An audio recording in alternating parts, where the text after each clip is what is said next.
Welcome to episode 2 of the Co.Lab Podcast. There's no rhyme or reason to this conversation. We're just kind of creative people, just vibing with each other and seeing where it goes.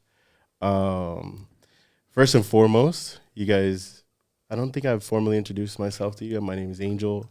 I am the manager of the studio. I don't want to call myself the owner of the studio because everyone who comes here has a piece in it. So I'll leave it at that. I'm so pretty. So I have...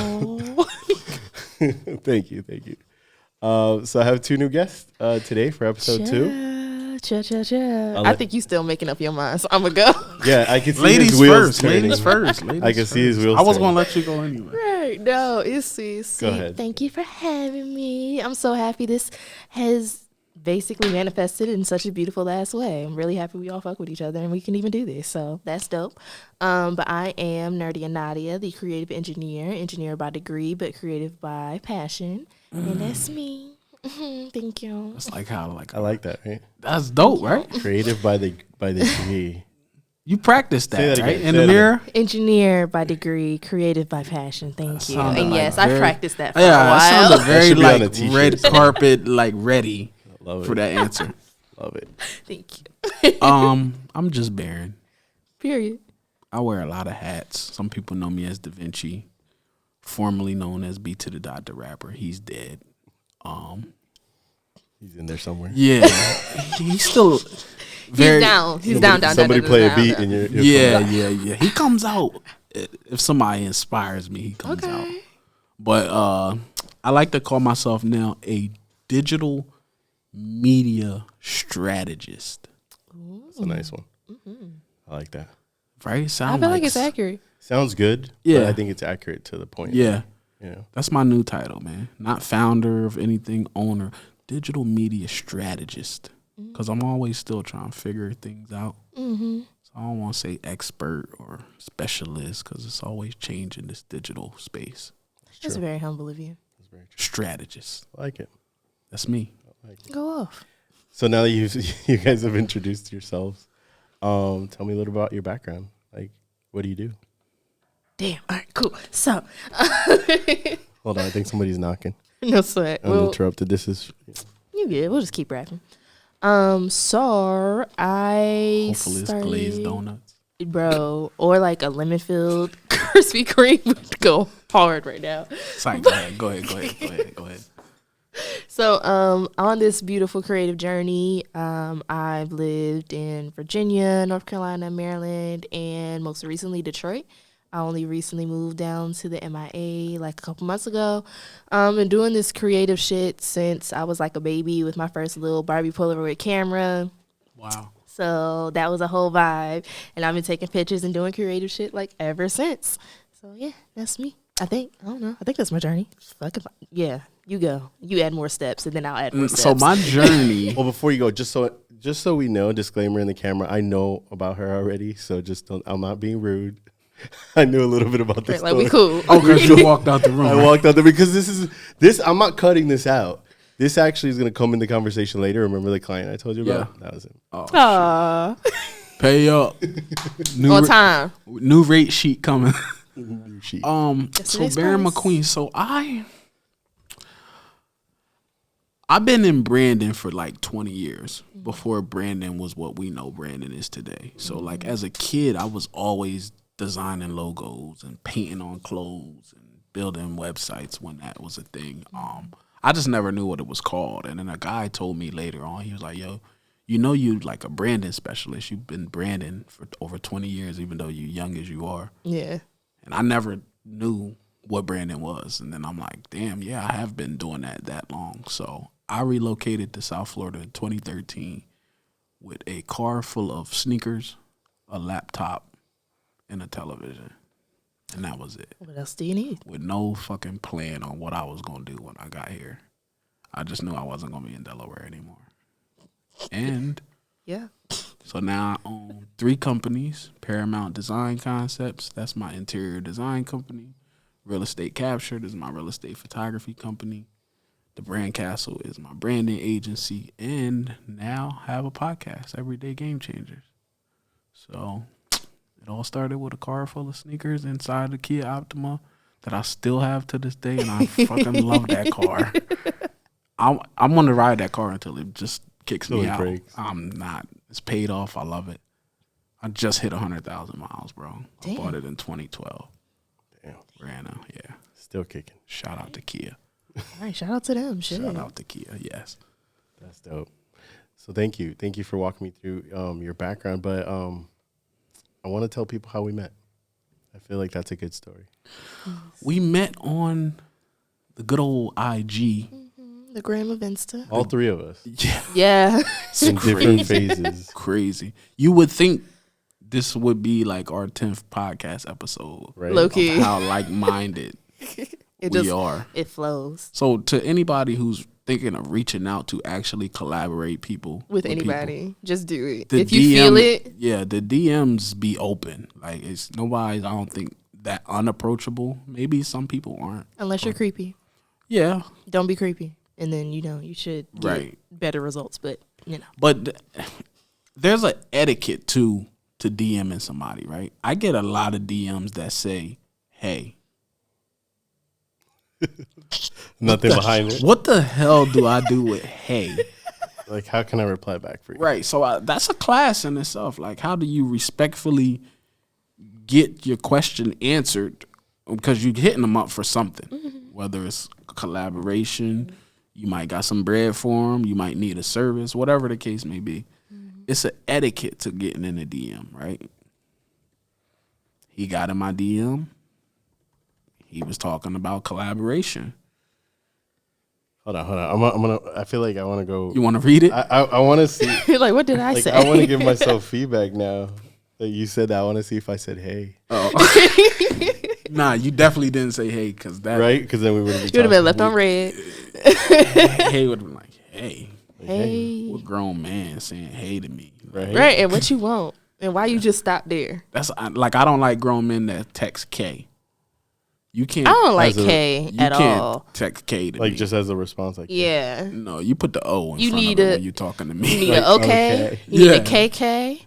You need, or a thumbs up to the message. Can, get your point across that you agreed and, Yeah, don't shit's grown man fine. K. Okay, okay. You got it? Okay. You found it? I All found right. it. This is proper etiquette Yeah. in the DM. I'm putting my game out here. This is So, proper etiquette. This is my Freebie. game. First freebie. Freebie game. Let's hear it. Hey. Oh, you did say hey? Hold on. No, you didn't say hey. It came in a paragraph form. Look, I'll show you. It's right there. But hold up. Okay. It came in a But it paragraph. wasn't just hey. Yeah, it wasn't just hey. Okay. It started with hey. Then we have the waving hands emoji. I shouldn't have been drinking when you said that. Okay. My name is Angel. Introduction. Period. I own a photo studio in Miami. Purpose. There you go. I would like to discuss hiring you for a meetup event. Keyword hiring. Yep. That's an attention getting word. Right there. Is this something you do, or was the Pexels meetup a one-off event? Oh, and you related it back to something that happened in the past? You was going for extra credit. I'm dropping game. The perfect DM. Like the perfect He told me DM. who he was, how he found me, Yep. what he was interested in, and he wanted a response from that, and he Exactly. got one. That's so easy. It was a cool ass opportunity, but still, yeah. If he would have said collab and not hiring, The he word- still would have got. Tell me, no, hold up. I don't think people Pump know the what brakes. collabing actually means a lot of the time. I think. What do you think about when I say, "Hey, I'm going to collaborate with you"? I'll shoot you a DM. Hey, let's collaborate. Okay, for most often, in my experience, it means they want me to show up at whatever time and place. They will likely be late, and they want me to do all of the work. Ouch. So no, I'm not open to collabs without plans. Labs without plans. Because fuck out of here. Like, I can do all the work by myself. Like just a collab. Hey, let's just meet. Yeah. What's your idea? I don't know. But let's just meet. Like, hey, let's do something. And it's like, I'm open to, like, we can cultivate that thing. Like, we can talk more if, like, you just want to create, because that happens. Like, I just want to create with you. I fuck with your style. Right. But if you don't say all that, I'm just getting, hey, let's collab. On what? And that's the thing that I get a lot. I get the let's collab, right? And then I'm like, well, what do you want to collab on? They like, oh, let's do a photo shoot.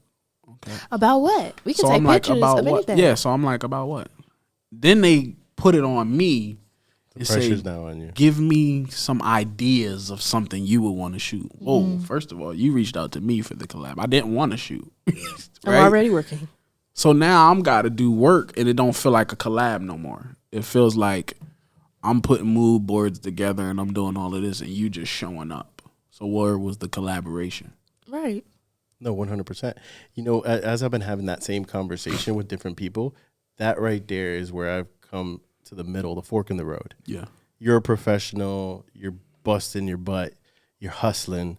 You're making a living off of it most of the time. Like the people, if you think about the people you look up to as photographers or videographers, they're making a living off of it. Right.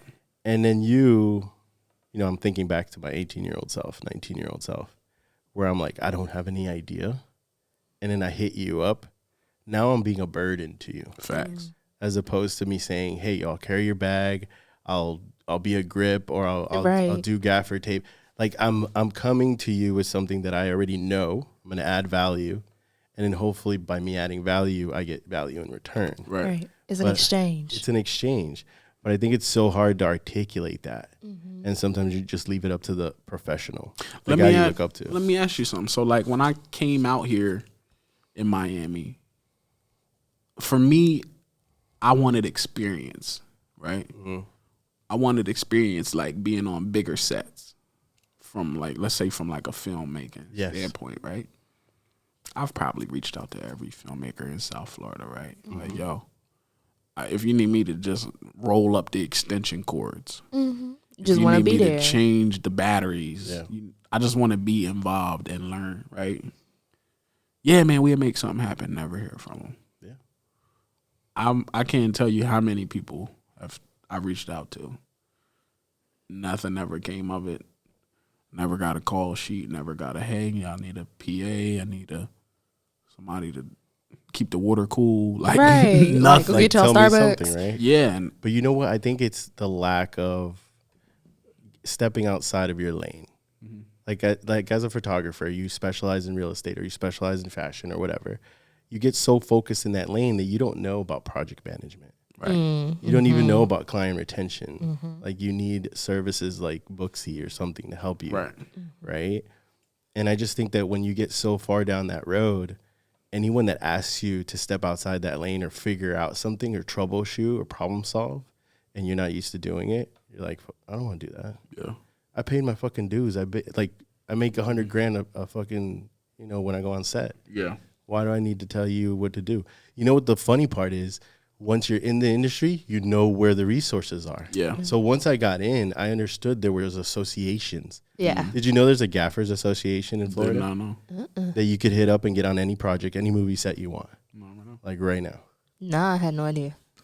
It's crazy, right? Yeah. But those people that are already in it No. Don't not say really shit. going to tell you about it because that's not how they got in. Yeah. They got in through a word of mouth. Somebody said, somebody. hey, homeboy is good. I want to say something about that. I'm like so over it when it comes to like that mindset though, because they're like, well, that's not how I did it, so you got to figure it out too. And that like that same mindset can be applied to so toxic, but applied to so many things in our lives. And I'm just like, weren't you tired? Like, weren't you exhausted when you did all that shit to find out that this holy grail thing like existed? And weren't you even in that moment? Like, I just know even if you're evil, you had a good person moment when you finally found the holy grail and you were like, oh shit, this is where all the shit is. Everyone should know about this. And then you told nobody. And then now you're mad that people are still coming to you asking for information because they saw your glow up. They saw you working hard. They saw you doing all these things. But now you're just like, fuck it. You think they bitter when you ask that question? Yes, Because a lot of of what? them. Because of what they struggle was. That they're think like, so. man, I'm not giving them the sauce. Like, why do they have to get it so easy when I had to struggle through the whole thing? Like, I think that deep down inside, that's probably something they're thinking about. Like, you don't deserve it because you're not busting your ass as much as I am. And little do you know, homie's like brother just died. Like today fucking sucks for him. And the thing that was really hard for them to do was to send that message, you know? And it could be just that, even if it was a poorly written message, because I can't help you if you're writing poor messages and then your life's hard too. Like, I'm sorry. You just can't always win. But But I'm like, That's a fact. you don't know what's going on the other person's side. So I'm like, if somebody's asking you for help, like, just help. Especially if you already know. If you already know the thing, it's not going to kill you. What's the proper etiquette to, like, ask somebody for something? But he did. It's like, nah, Like, it depends. And I'm going to give you some perspective, right? So That's a good question. So you were going to tell us. So I was talking about, like, the etiquette to reaching out. And just the perspective of this is, before you ask for something, is it proper etiquette to, like, ask the person how they doing first? I think so. Why I say that is, so I had a client, and that's why I don't like clients having my personal number, right? Never. So this client texted me like, I need this done ASAP. And I didn't respond. Yeah. And I let a couple of days go by. And he texted me again. I don't know what the fuck is going on. Such and such and such. I didn't respond. But did this client already pay a deposit or something? No? Yeah. Oh, okay. Just but this was perspective. Yeah, but this was something that I had already done what I was paid to do. This was you already completed everything. Yes, this is something in addition to a revision, let's say, right? Oh. So I didn't respond again. So then he texts me and is like, "Hey Baron, like this is so unprofessional." First of all, he's texting my personal number, right? When there's an office, he could call, right? So this is I'm such a dick. So it's right. So I just messaged him back and was like 2 days after that last one, I was like, "Sorry, I apologize. I had COVID. Oh, I was in the hospital." Oh no! You're not lying. Oh, I just made this whole thing up, and it was to prove my point. You don't know what fucking somebody going through to just come right, exactly, and just coming in hot. hard. So that's why I ask. Before you ask for something, do you be like, yo, like my sister, before my sister calls me or FaceTimes me, she's like, is your day heavy? Oh my God, I love your sister. She says that to me. I'm like, why you ask me that? She's like, because I don't want to add to the weight. Yeah. Yeah. So is this a heavy day? And I'm like, damn, why don't people ask that? Like, I feel like that comes because just like when what you you've were been saying, really down. okay, I feel like that is something you can truly. That's how I learned it. okay, because myself and one of my best friends in college, like, oh my God, I love her down. That's my dog. Shout out to Jess. But in college, we went through some shit, right? And like I struggle with depression and anxiety, so I know that the way I come off in my head is not always how I'm coming off in real life.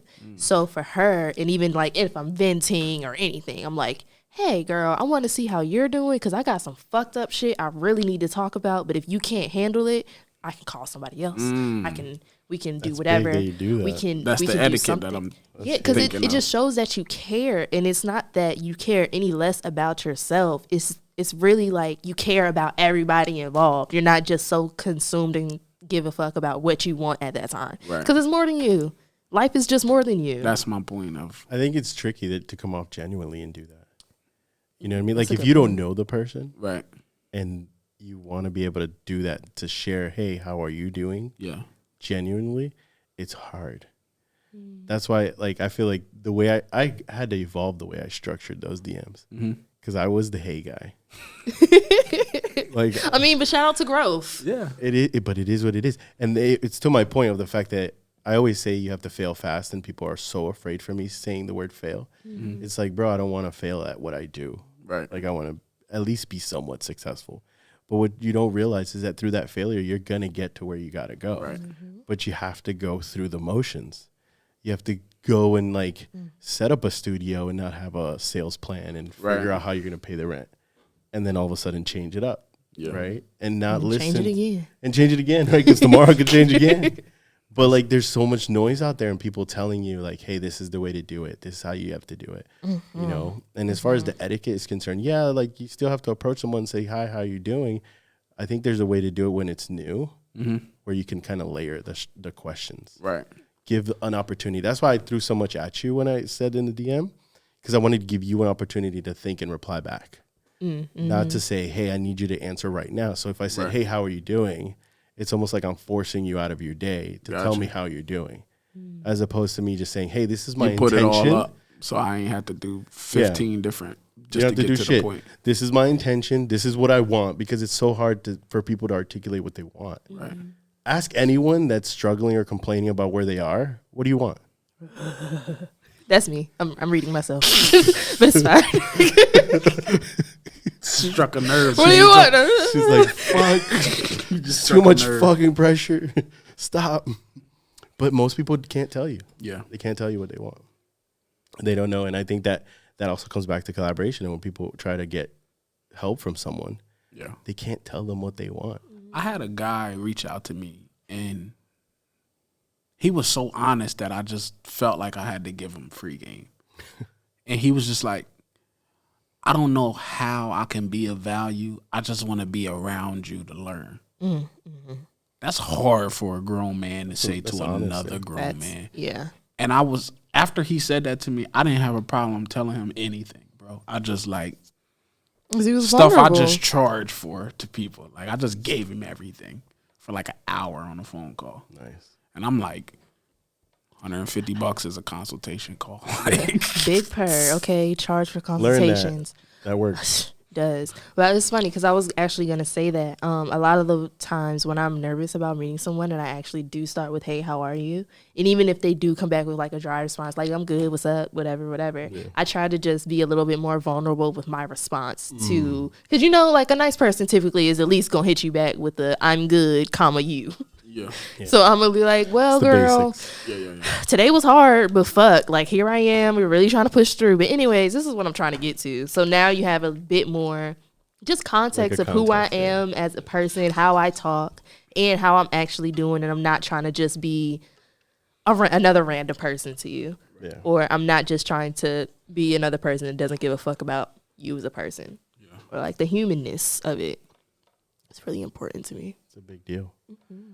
I agree. Tell me the difference before the check.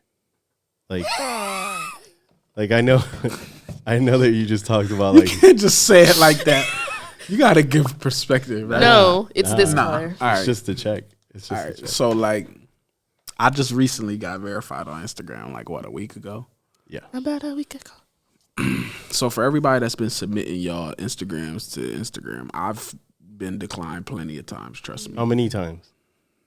Because I think it's important people know that. I think 5. 5 times. After 5, I was like, because it's every 30 days. Yeah. So you have to, every 30 days, you submit it. You don't hear anything back, or you get denied. Yeah. And you just try again another 30 days. Right. And I just got the text message. It was like, congratulations, from other people. I didn't even know I was verified. Oh. And I'm like, oh, shit.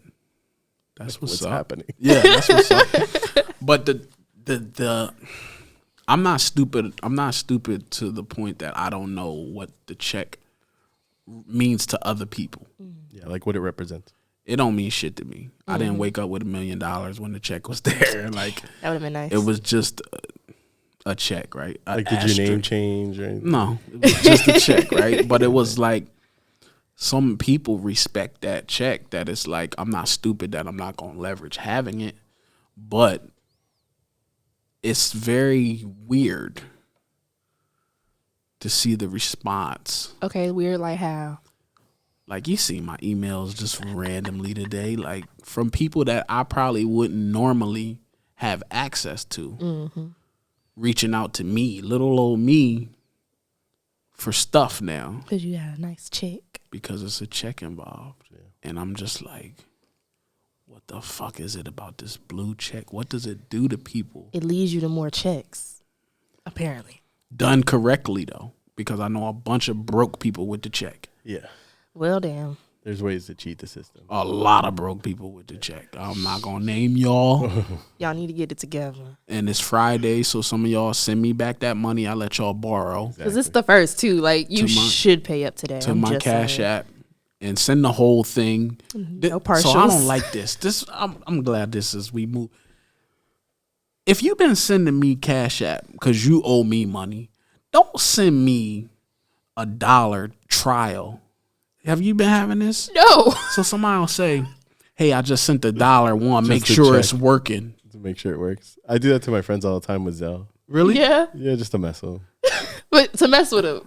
Yeah. Well, no, because they're always asking me like for money. Yeah. Not necessarily that they're like mooching off of me, but just they're friends. So Yeah. I mean, yeah, you own a business, So so I'm like, let like, me yo, hold bro. yeah. $1. So like, I'll send bro. them $1. I'll be like, here's $1. When I send you money, I don't send you the $1 tryout, like the pre-trial, and then I don't get the other one till 3 days later. Like, yo, if you owe me $1.50 after I tell you I got the one, send the 149. Like, right? That's weird. No, I agree. It's very I think it's all like how they feel doing it. It's the same way, like we're trying to figure out what the blue check really does Yeah. for people, but like it's just they feel a certain way maybe. Since I've gotten the blue check, I've got invited to 26 That's crazy. red carpet events in 1 week. Damn, which one can't you make that I can take the tickets off here?